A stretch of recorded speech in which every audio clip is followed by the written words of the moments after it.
Hey guys, this is DFD, aka Dark Frozen Depths, back with some more Kamihime Project. I wanted to do this video because it shows quite a few things. Because we're not just able to technically awaken Kamihime, but also weapons as well. Because the fourth break limit is pretty much the same thing as an awakening. You need some very special stuff and then have to meet a lot of requirements to do so. It's not the same as doing a Kamihime, but in the case of weapons, it's a lot more in fact. Only because they're going to get that one final star. And to be quite honest, given all the hurdles and everything, they better be worth it, so you might want to pick it carefully. Because if it does something like, say, Defender, then double attack, I wouldn't really bother with it, but something like Assault and then Defender, something like that, it'll get. But anyways, this is a lot of crap you have to go through.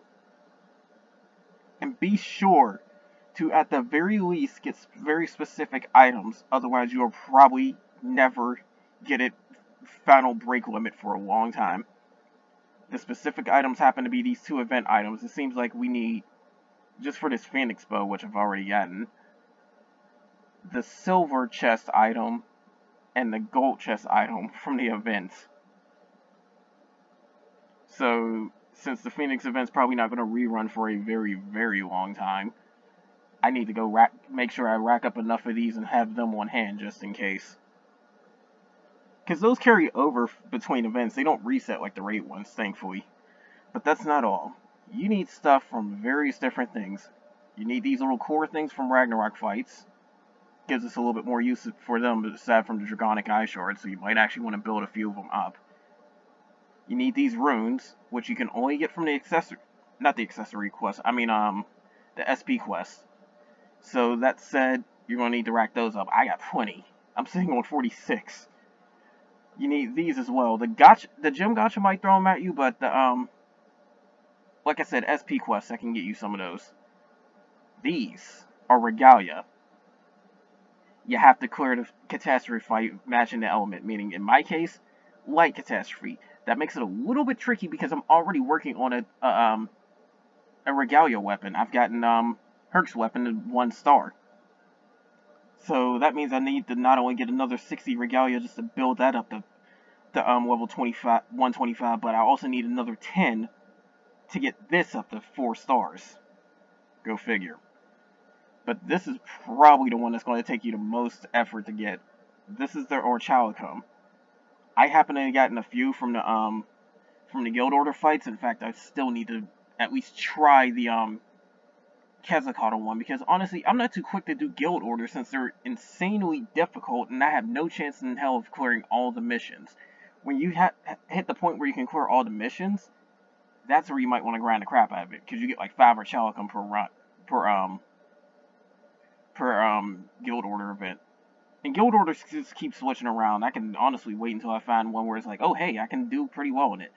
But these are definitely the hardest to get. If you can clear at least 10 missions, you'll get 1. If you can clear more than that, then it'll be a different story. But I think the general target areas to try and clear, I think, about 15 or 18 missions. I forgot how many. Because you'll get about 3 Orchalicums if you clear 18. That's a definite. You clear all 20, you get 5. But these are very hard to get. And that's not all. You also need to get your skill level all the way up to 20, which is why I regret selling that first one, because it's already a skill level 11. That would have saved me like half the trouble there. And you also need to max out the level. So I need to get a skill level 20 and a level 125 while getting all of this stuff. Then I can finally break limit it. And I don't think they let you use an item to do it. I don't know for sure. If they do, that would be great, because that would be the best time to do it. But getting those SSR break limit items is insanely difficult.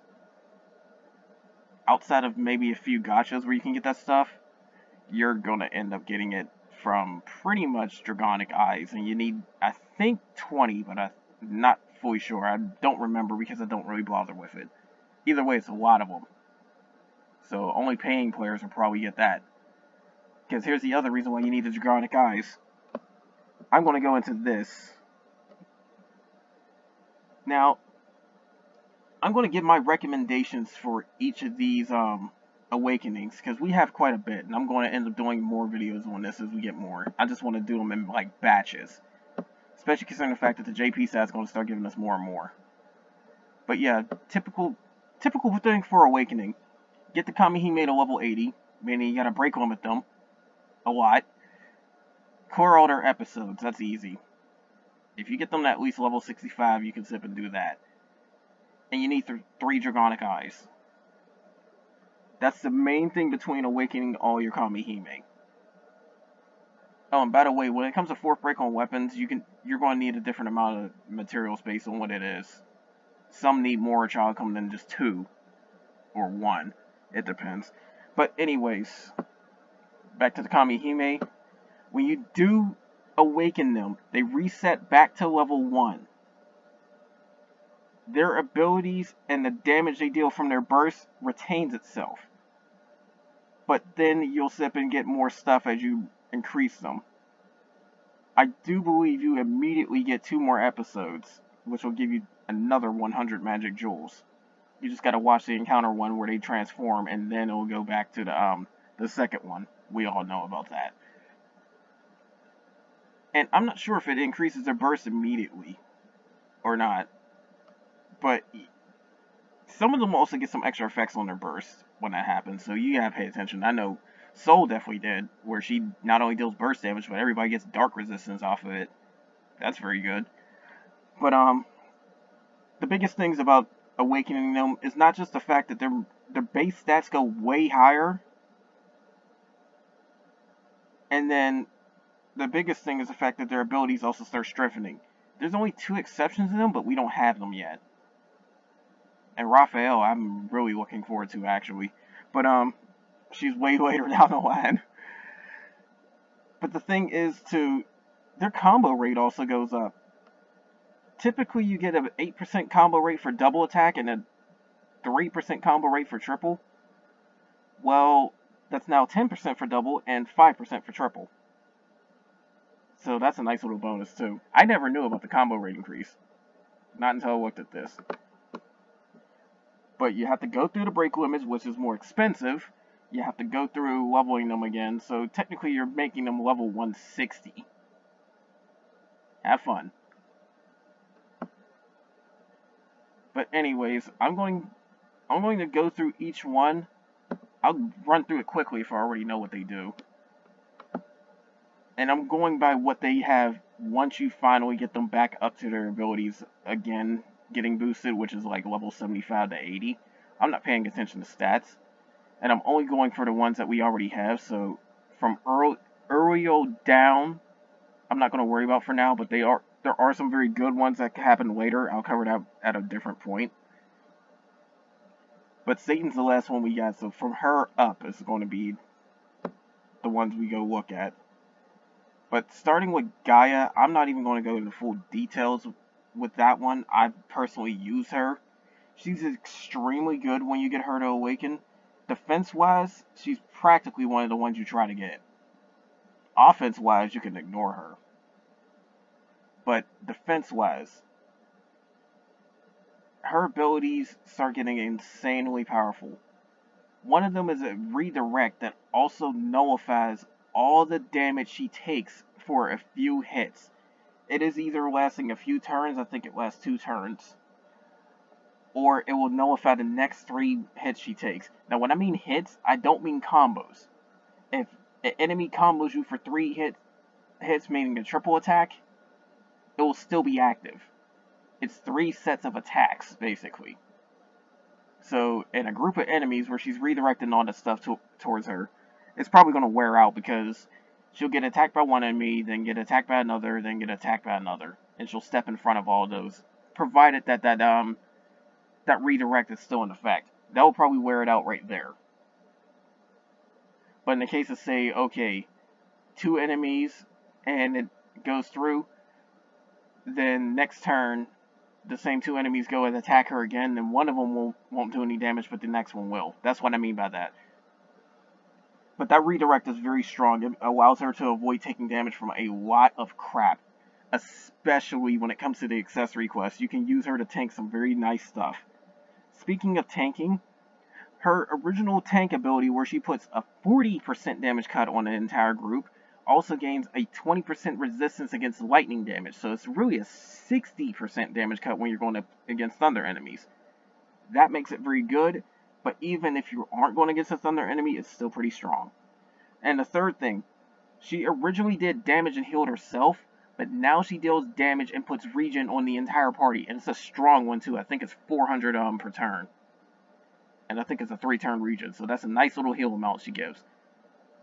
If I were to give her a rating overall, it's definitely a 10 out of 10. Definitely a 10 out of 10. Now, here's where I might have to start going into stuff, because I don't fully know what some of these ones do. So bear with me on this one. But TYR, she's mainly for stun nuking. And then on top of that, she also deals some decent damage. And she comes with that defense down. That's the main thing. Now, there's been some changes. She's gotten buffed. So now, I have to really try and figure things out, because we're going to get... She's gotten buffed. So we're going to eventually get those. But she doesn't get the lock on, I do believe. She does not get a lock on, I do believe, until the changes. So the first ability definitely goes up to a defense down 15%. Yeah, it's 15%, but she's somebody that comes with that, so it's nice. It's very nice. Now, second ability, before it used to give a mode change. Now after it gives a lock on. And her second ability, it was a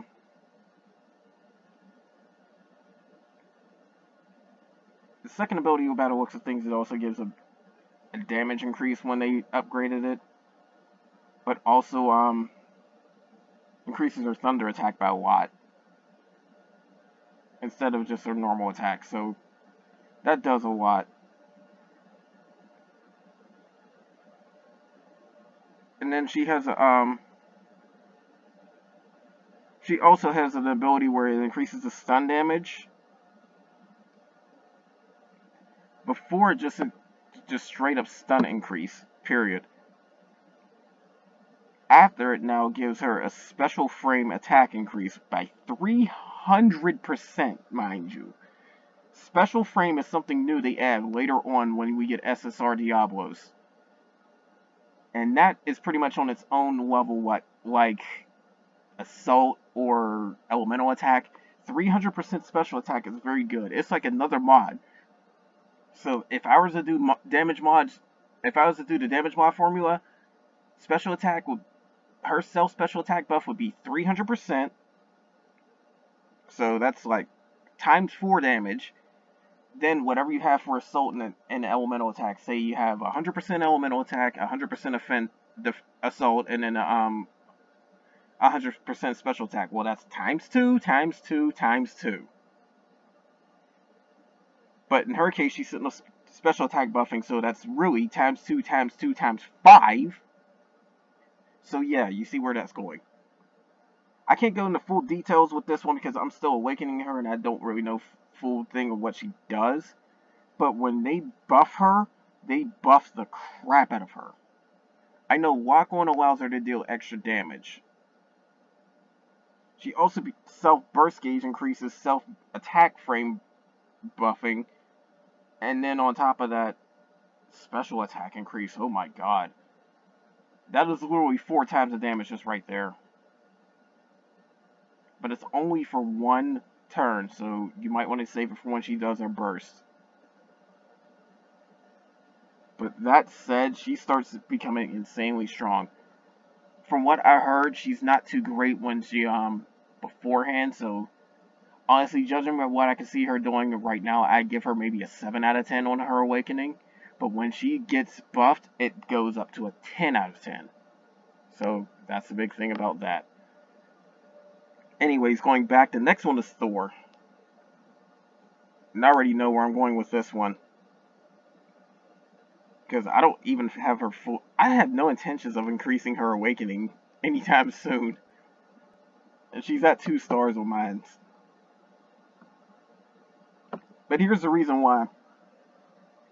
When you awaken her, she starts doing a little bit more damage just naturally. Because her self-assault ends up going from 5% to 8%. But the thing is, she gets a 30-second paralysis. A 30-second paralysis. That's if it lands, though. And it is quite strong if it lands. Because that is half a minute of just being able to do whatever you want. But outside of that, I don't see anything too special. Because she has one where she recovers more HP based on how much... She recovers HP and then deals more damage based on how low her HP is. It's good if she's lower on HP. But other than that, I wouldn't worry too much about it. It's basically Pride Weapon in the form of a damage skill. And then it's just going to offset some of it anyway after the fact. Because she'll heal after the attack. And her self-ability damage stacking turns into a huge... ability and damage increase and attack damage increase. So it's like an attack buff and an ability damage buff all in one, but it's for one turn. But we're about to go see the full details. Now the main reason why people even awaken her is because of that paralysis. This is why people are able to do the paralysis train on union raids, where a lot of people with paralysis Kamihime will sip and just use it. And then after a while, they'll sip and use it again and again and again. And just take turns doing that. That quickly takes down a lot of union raids, if you really want to be honest. But it takes a lot of coordination. You're probably going to want something like a Discord to pull that off. But when you get ++ for her smash move, if her HP gets below around 20%, she'll start doing 9 times the damage. That is a huge magnifier. But other than that, I wouldn't worry about it too much. And then her self-boost, when it gets to plus, her ability does double damage. And her assault value, pretty much, the self-attack buff, is a 10%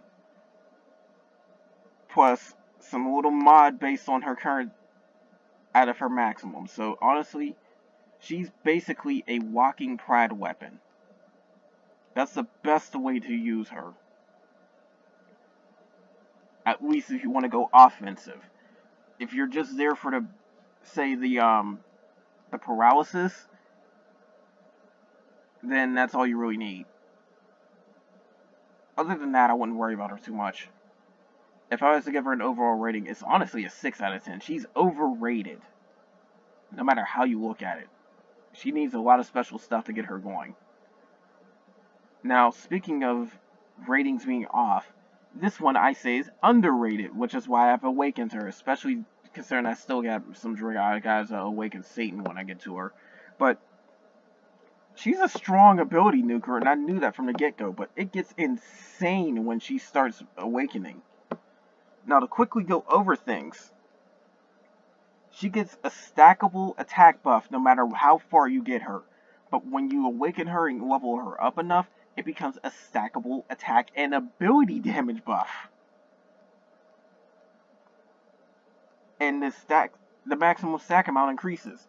Normally you get like maybe 3 at most. This one you get 5. And there was a 30% increase to her attack power when you got the full stacks before. Now it's a 100% increase to both attack and ability damage. So she doubles her attack power and her ability damage when you get maximum stacks. Even then, it's 20% per stack. That's a lot. And then her super nuke, which is random 8 times damage to enemies. Although you're really saving it for boss fights, and it's probably its best. It's usable every 5 turns. So yeah, that's the big thing about that one.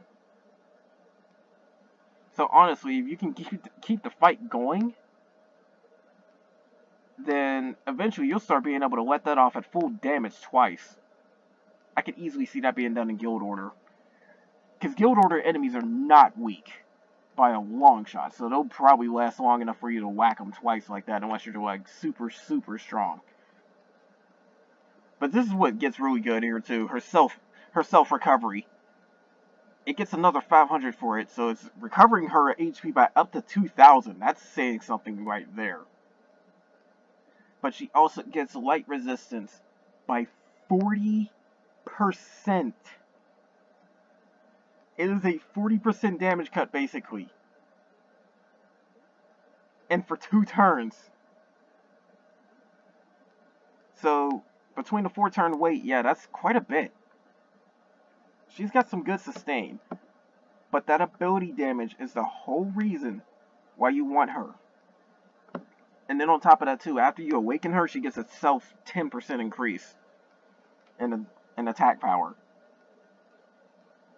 But that's a big thing you want about her. She's good for long fights. The short ones, she could still end it pretty quickly.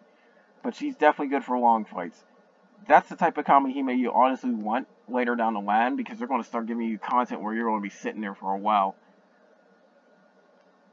Case in point, here's another one. But anyways, Susanoo, I'd honestly rate her a 9 out of 10. She's a 10 out of 10 if you get ability damage increases. That's why all my ability damage increases I put on her when it came to the accessories. Susanoo nukes the crap out of stuff later down the line. I've already started getting her a stackable ability one. But anyways, speaking of stacking, Sevarog. She's considered a core fire Kamihime just because of how she stacks. That says numbers in it. I'm already giving her a 10 out of 10 from what I've seen. But I managed to get her to level freaking 80, so here's where it gets insane even further.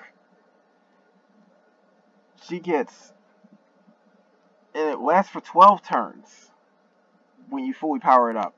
But her stackable attack buff to everyone, and it also increases her own burst gates by 20. It gets 4 stacks. If I remember correctly, it still retains its 10%. And I'm about to check that out right now. Yeah, it still retains its 10%, but it gains a possible increase. So that's a 40% attack increase right there. And honestly, if you went Arthur's relic weapon for fire to increase the self-attack buff, to increase her attack buff, you get 80% to your entire team. Between Arthur and her. You almost double your damage. Between those two. That's why I'm possibly getting the fire relic weapon for Arthur on my fire team. Because you get the core Kamihime anyways, you're going to get all of your defense downs anyway. Some say you might want to go Shingen, but I'd rather go Arthur with that one. If you want to be honest. I could see some possibility going Arthur's relic weapon instead of Shingen's. Because you can still art the Provisional Forest anyways. But, the whole thing with this is that Sevarog, when she gets her stuff built up, is insane. She does her double hit, which did a lot of damage, now turns into a triple hit. And then on top of that, her self-ability increase, it's still stackable. But the stack goes way higher. It is 100% ability damage increase every time it stacks. So you can go on for a lot of turns. I can see this being used in Guild Order. Just not using her ability and keep stacking and stacking and stacking and stacking this mess. You can keep her surviving in Guild Order for a very long time and everything. This will deal an astronomical amount of damage. There's a limit on how much that one damage can do, but you can definitely hit that limit by the time you do it. I'm tempted just to go into one fight on the catastrophe fight, the win one. Just keep stacking this mess and see how far I can get it. I just gotta manage to make her survive, which is easier to do now that I got Amaterasu and Daki. But yeah, she hits hard She buffs everybody pretty nicely. She buffs herself even further, and her ability damage also goes up when you awaken her. So awaken Sevarog, easily a 10 out of 10.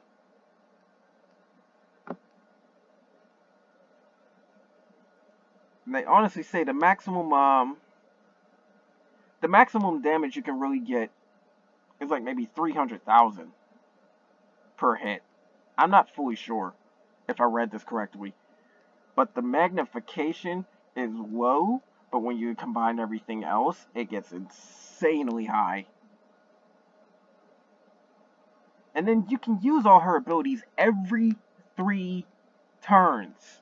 So at the very least, you can keep having her rapid fire nuking stuff. Keep that in mind. She's got some versatility. They even clearly say Arthur and Shingen will have some good compatibility with her. Clear as day with that sun spread. So yeah, I think I will be going Arthur's relic weapon on the fire team. I just haven't fought the fire catastrophe yet, so I'm going to have to learn how to grind that out. But that's the whole thing with this.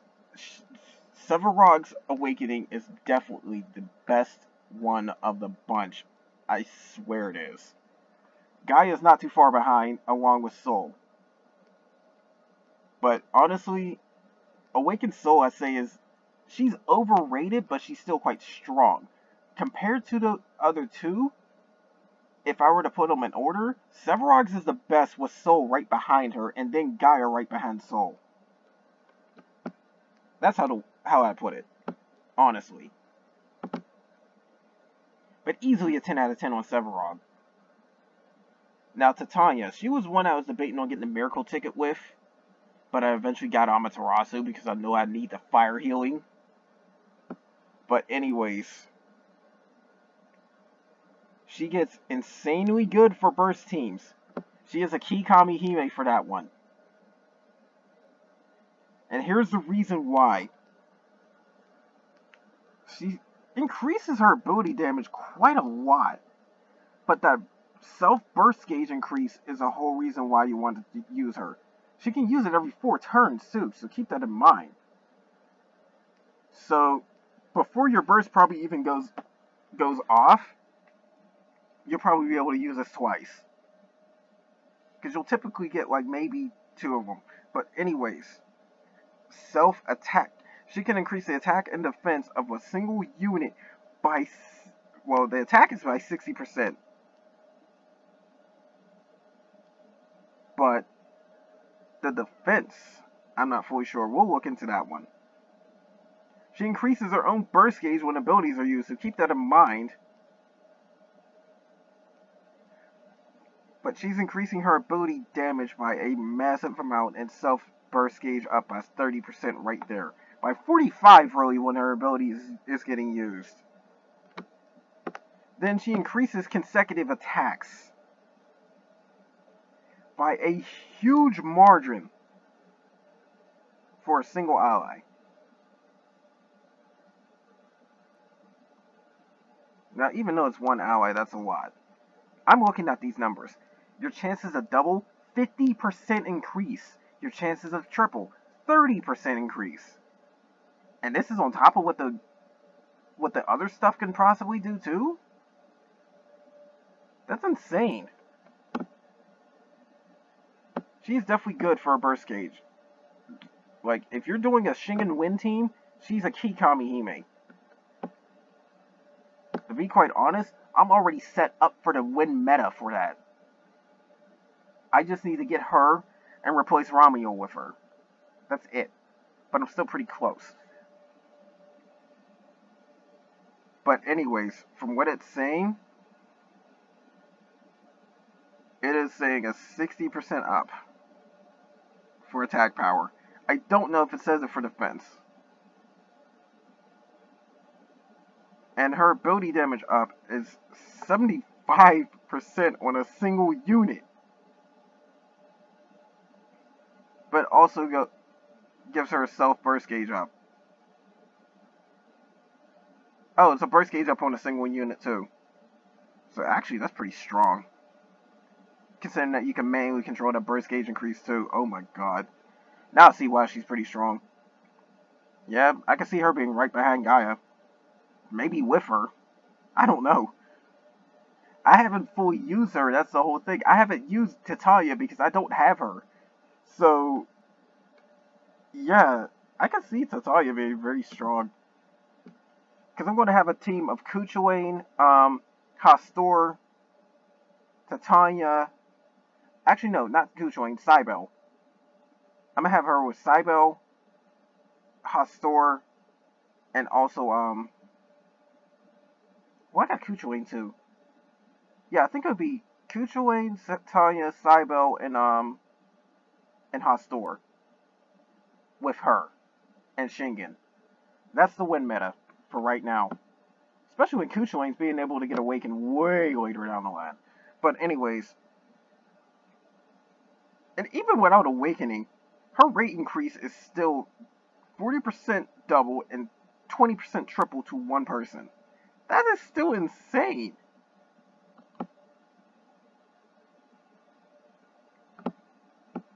So, yeah. 10 out of 10. Easily. Easily 10 out of 10. Heck, I'd say she's 4th priority. Just going off of that. Because honestly, awaiting Satan is pretty good on her own. But if you have a Mon, then Satan's kind of redundant. But we'll get to her later. Right now it's Aries' turn. And Awakened Aries is a strong damage nuke. She's already strong normally. But she's a strong damage nuke. I haven't gotten her to full power. But from what I'm seeing, she's getting up there. Because she does a 7 times random nuke. You know you're using this on bosses alone. So this is going to hit pretty freaking hard.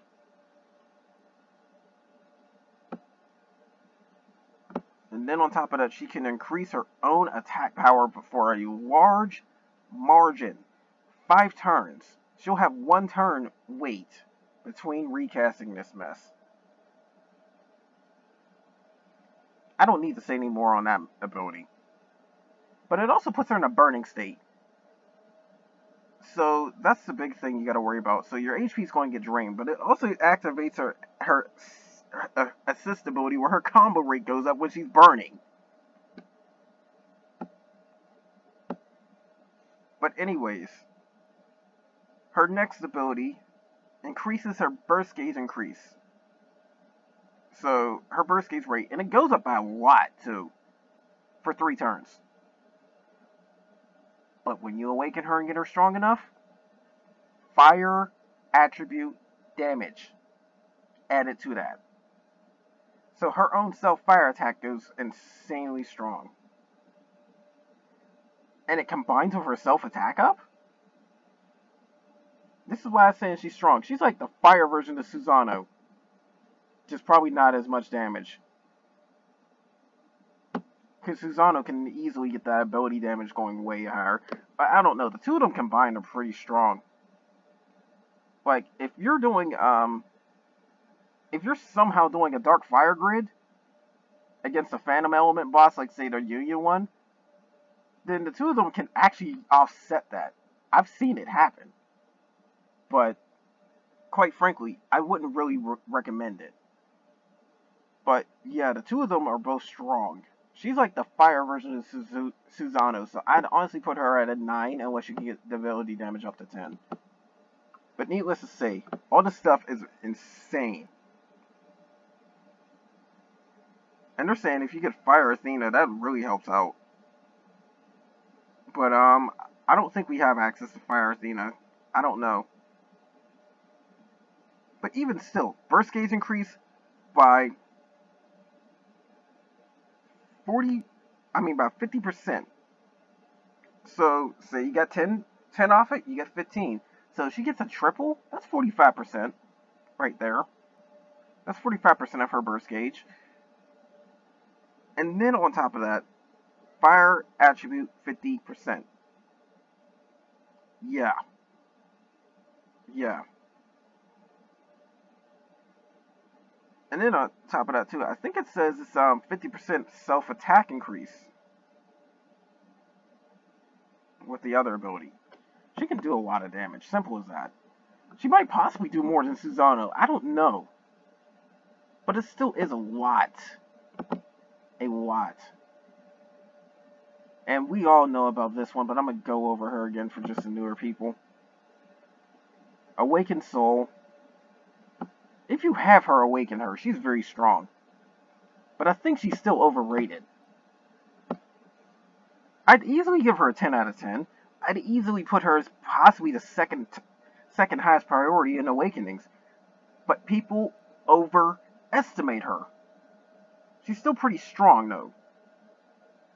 But I do believe people overestimate her. Now, here's what she does when she's awakened. Her heal ability gives everybody 1,800 HP right out the gate. Removes 2 afflictions. That alone is saying a lot. But also gives regen to the entire team for 3 turns. For up to another 750 HP recovery. Right there. But keep that in mind, because something else is going to play in later.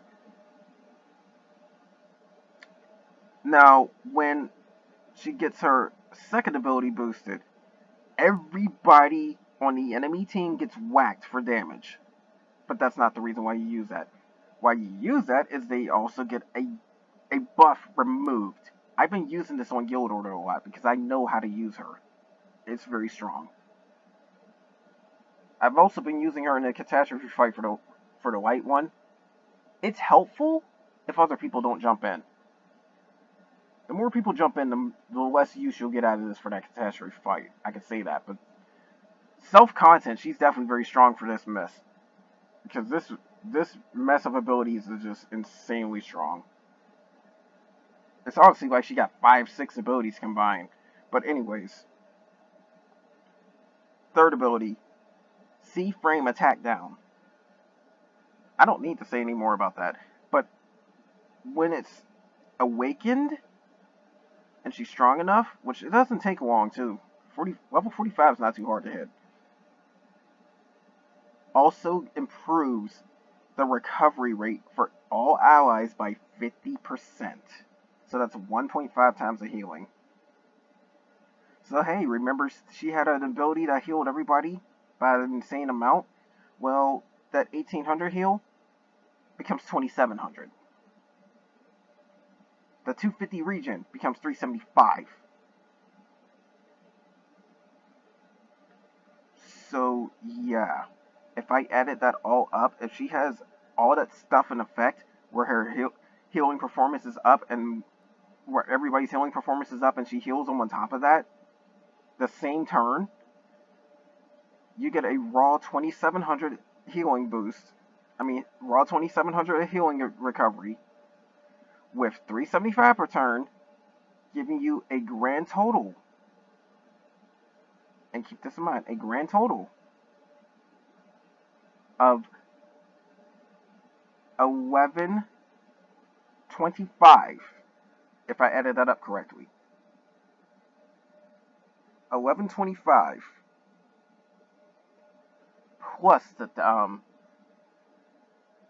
2,700 for roughly a little bit over 3,800 HP recovery. And we just got Ascension weapons. I do believe there's a light Ascension weapon right now for the Phoenix event, which I might get too. Yeah, it's Defender Ascension, but that's still a good combo for when I need the heal. For say, I don't know, Guild Order, but I'll probably just wait for the Pride Ascension. But that is insane. Insane. She alone is healing almost 4,000 HP to the entire team, provided your buffs don't get removed. That is insane. And then on top of that too, she also increases her own defense by, I think, 8%, or is it 10? I gotta look down here.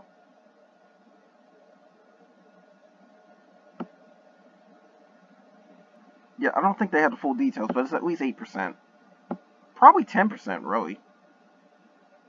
But, yeah. Now, would I go awakening her first? No. If you have Sevarog, she comes first. But Soul, very good second in priority. I think Soul is overrated and Sevarog is underrated. But that doesn't change the fact that she's insanely strong. Now, Hades is something I didn't really know about because I don't have her either. But Awakened Hades is strong for what I've seen because I looked at that before this video. But I can tell you right now you're going to want her because she gets an attack down. It's A-frame.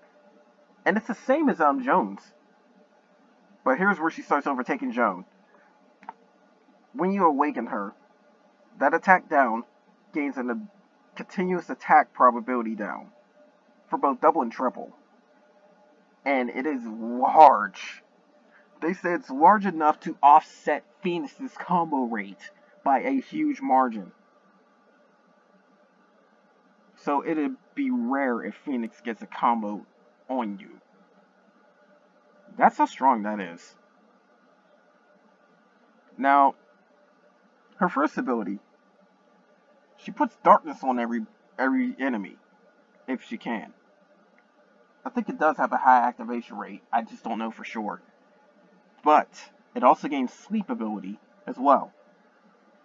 Now, what sleep does, you have a chance of waking up the enemy when you hit them, so sleep will possibly wear off very quickly. But it also increases the damage they take while they're under sleeping. I just don't know about how much, but that's a lot to factor in. And then on top of that, her third ability, everybody gets one status effect blocked. The next status effect on the entire team, blocked. And the defense that she gives to everybody is by 20%. So it is like a 20% damage cut for 3 turns. And you block the next status effect they take. That's strong. But believe it or not, I wouldn't give her a 10 out of 10. I'd give her a 9. Because, to be quite honest, she's very good on the defensive aspect. That's where I give her a 10. Oh, and did I mention her burst also invalidates all enemy attacks 2 turns? I do believe it's to herself, though. I think it's to herself.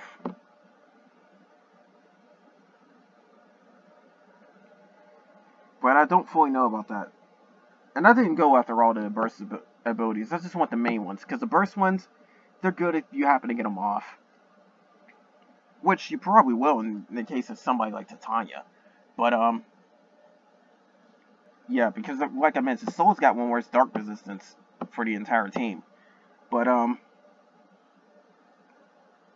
the main ability is what I'm looking at here. If you want the burst effects, you can go look it up yourself, because I'll leave the link. But the main abilities, I'm rating them off of that. The burst, I'm not too rating off of, because while you will get bursts off in longer fights, shorter ones is rare. You might do it with your win team in shorter fights, depending on who you got. But she's got a 9 out of 10 just with her normal abilities. Now, EA. They also call her Air on, for some reason on the Japanese side, but I heard she's not worth awakening. I see why she's not worth awakening, but we're going to go over her abilities anyways, because she does have some uses, which we'll go over. Now, here's what happens when she awakens. One character on your team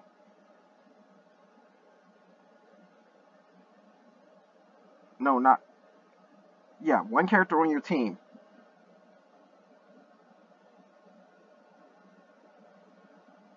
no, it's not on your team. It's all self, by the looks of it. But anyways,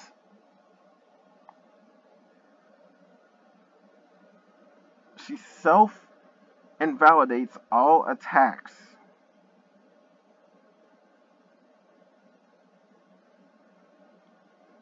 On top of that, she increases her own burst gauge for 30. And increases her combo rate. I do believe.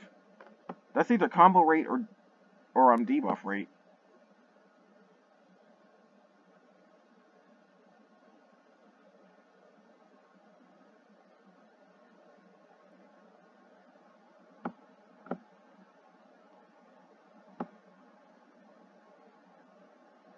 Yeah, it's a consecutive attack rate.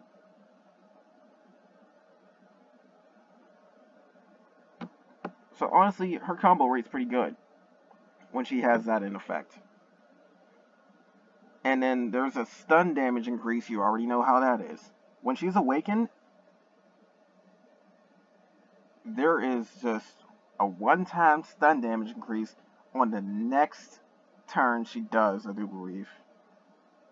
But when you awaken her, it just stays there until it's used, I do believe.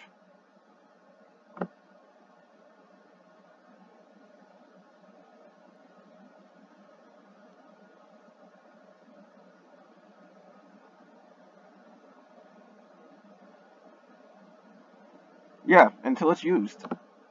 Which means the next stunned enemy, there you go. Period. The next stunned enemy she hits, there you go. Now why I say the next stunned enemy, later down the line when we get the Ragnarok versions of Catastrophe fights, because the current ones we have are going to get renamed to Ultimate. But later down the line, at the time of this video, when we get the Ragnarok ones, there will be multiple enemies that I do believe we can stun. So yeah, that's where that might come into play, but yeah.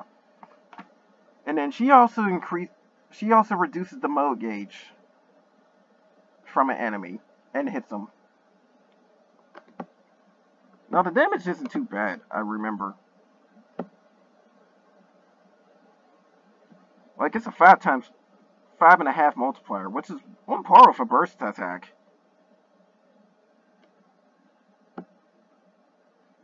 But other than that, it's just a mode reduction. It's in a sense like Belphegor, just more damage. But the only reason why you might use her is because her burst generation for herself. That is the only reason why you might use her. Other than that, I don't see you going out of the way for her.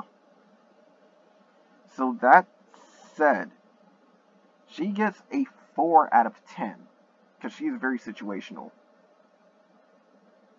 When you really look at her abilities, she's not as bad as people say, but not somebody you go out of the way to awaken.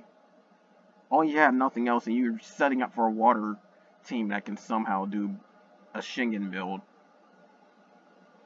Which I don't think we have right now, but I could be wrong. Because I don't know what the SR and the R characters would do, but the SSR among water, they're not built for that. They're not really built for that. So that's the thing with that. EA, don't go out of your way for it. She's the worst one to awaken. Even later down the line, I do believe she's the worst one to awaken. But the last one we're going to look at is Satan. And like I said, don't worry too much about her if you have SSR mod, but I'll still awaken her anyways. But she's still pretty strong.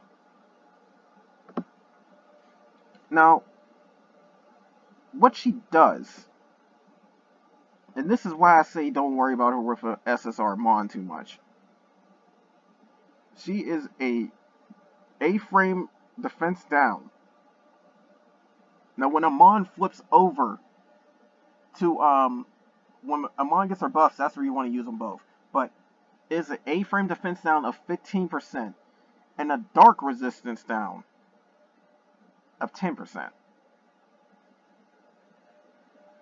So those combined would make the 50% cap right there.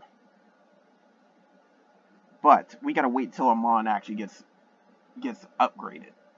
Because then Amon will move the C frame like Thanatos, making Thanatos pretty much useless unless you want an AoE defense down. But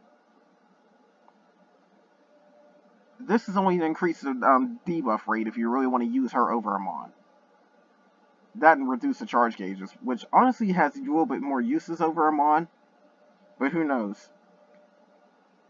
But what she could do is also give herself energy drain and increase her combo rate, so she got some sustain.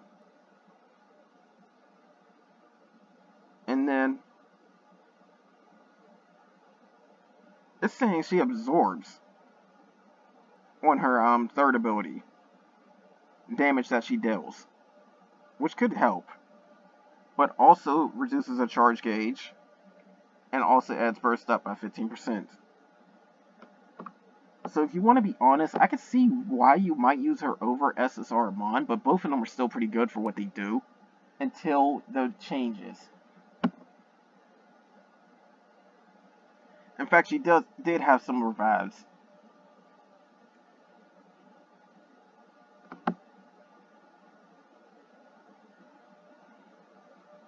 But anyways, looking at all this,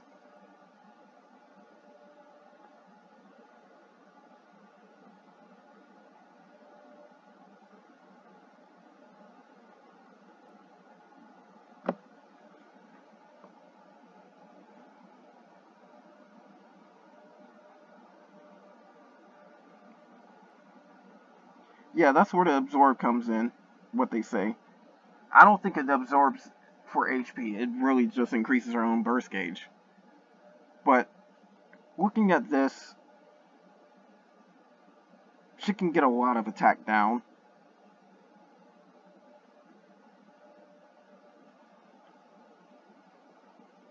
And if you want to be honest, you could still go pretty much sniper shot and use Satan.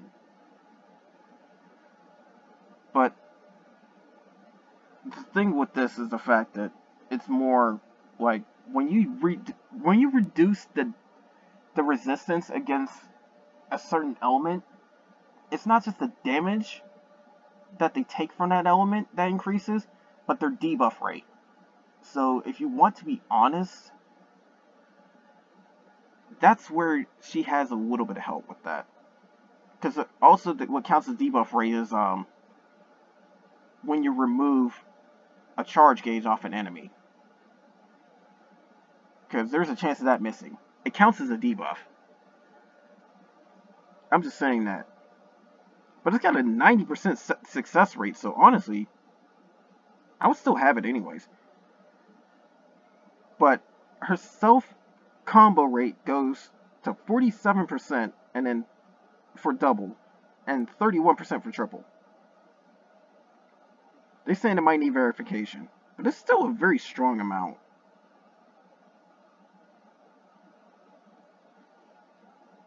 So if you want to be honest, I would rate her honestly. Now see, this is where I'm a little bit up in the air. I could give her an 8 out of 10 for some reasons, but a 9 out of 10 for others. So honestly, I just go in between and say 8.5 out of 10.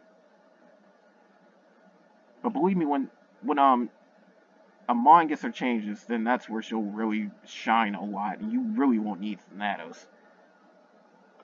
I will flat out say that right there. You really won't need Thanatos unless you're doing a burst generation team. In which case, I could see you using Thanatos with Satan. But who knows? Because Thanatos' burst generation is pretty up there.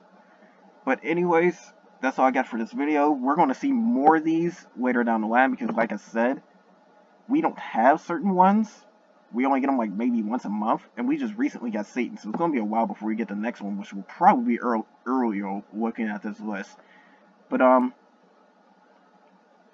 there's definitely some ones that will really come in handy the next time I do this video. Like Poseidon's a little bit niche, but I know ones for sure that definitely got up was Brahma, Akala. Michael becomes a key like Kamihime at that point. Metatron got a huge boost. My God. I know Raphael got pretty strong. Kuchulain got a very strong one, but that's all I got for that. But anyways, that's all for this video, guys. More is coming soon, and take care.